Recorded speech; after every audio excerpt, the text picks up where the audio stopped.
Hi guys, just a little video today to address kind of some principles of like effective fat loss, because the internet's kind of exploding at the moment with high intensity and body weight workouts, and certainly I think there's been an uptake in home-based training. I think that's increased, but as with anything, there's benefits and drawbacks. So just wanted to take a bit of time to go through this because I feel like it's some essential stuff to keep in order to make sure you maximise results, because everyone works hard. I kind of feel like everyone knows how to work hard and train intensely enough, but it's the other side of things that often get neglected. So first thing first, make sure you're in a, don't worry about my speech impediment, it's okay. Make sure you're in a calorie deficit, because so many people have said to me over the years, oh, I stick to my calories but I don't lose weight. Unless you've got a serious medical disorder, if you're not losing weight, or more specifically fat, so if you're not finding that your waistline and clothes are fitting better, because weight on the scale won't always move, that's another point to remember. But they will say to me, I'm hitting my calories all the time and I never lose fat. Well, your calories are too high, so adjust them down. As simple as that. It's like when young lads say to me, oh, I just can't gain weight and I eat all the time. It's like, okay, what did you have for breakfast? Oh, I had a bowl of Cheerios and a Snickers bar. It's always going to be like this basic stuff that they're just not getting enough of the raw like materials and calories in, or they're eating too much if they're trying to lose fat. So if you're not gaining weight, try adding 100 calories to your weekly intake. If you're not losing, try taking another 100 calories off. You'll soon find that things will start to move, unless you have an underlying medical disorder. But that's not many of us. That's a pretty small percentage of the population.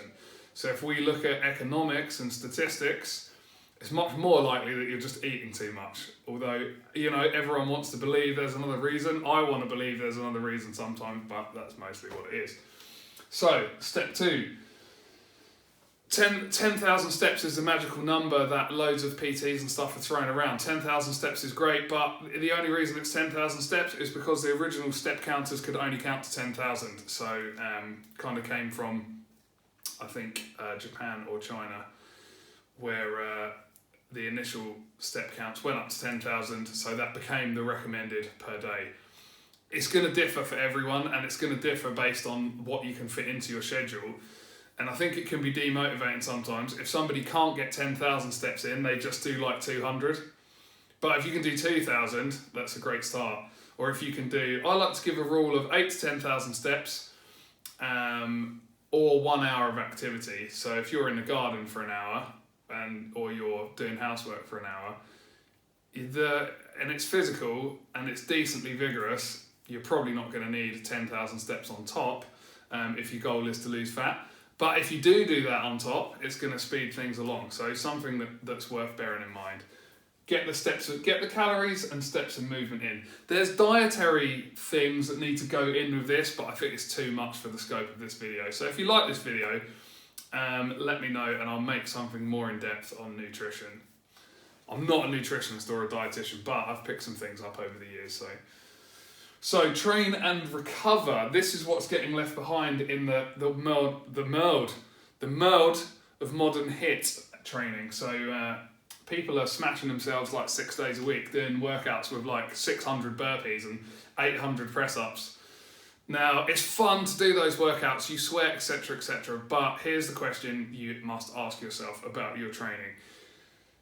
Unless you're just doing it for fun and you don't care, then ignore everything that I'm saying. But if you want to progress, if you want to build muscle, am I progressing? Am I getting stronger?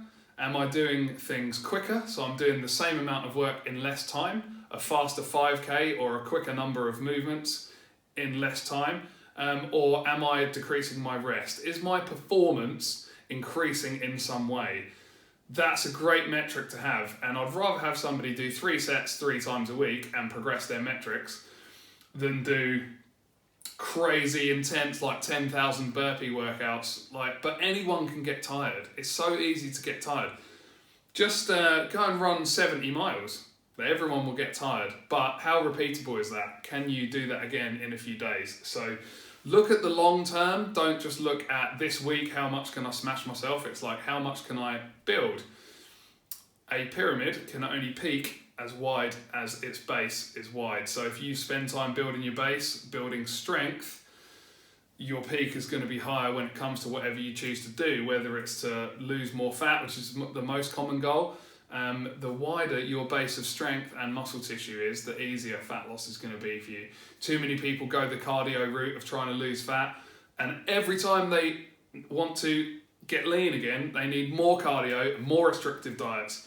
If you can go with a moderate calorie deficit and strength train, you're going to find stuff so much easier. Your weight's not going to drop as quick, but we need to get away from this thing of focusing on weight all the time. Focus more on inches and how you look in the mirror.